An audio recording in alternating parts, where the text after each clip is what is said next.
Yana bitta yomon narsa o'g'il bolani, qiz bola mayli, o'g'il bolani qo'shni o'g'liga, amakisini, tog'asini o'g'liga solishtirishlik.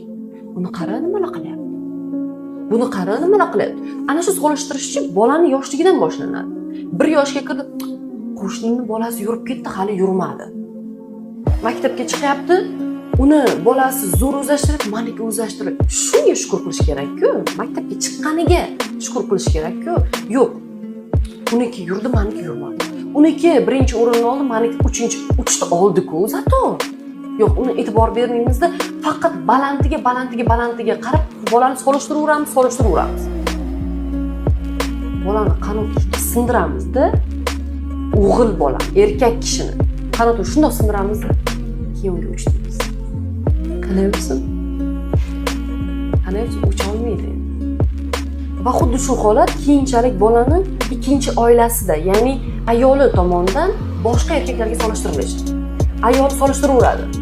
Dugonamni erim bunaqa qiladi, siz qila olmaysiz. Bu yerda problema xotinda emas. Bolani yoshligidan singdirilgan solishtirish tushunchasini bu. Har qanaqa holatda solishtirmaslik kerak. Chunki biz hammamiz alohida yaratilganmiz.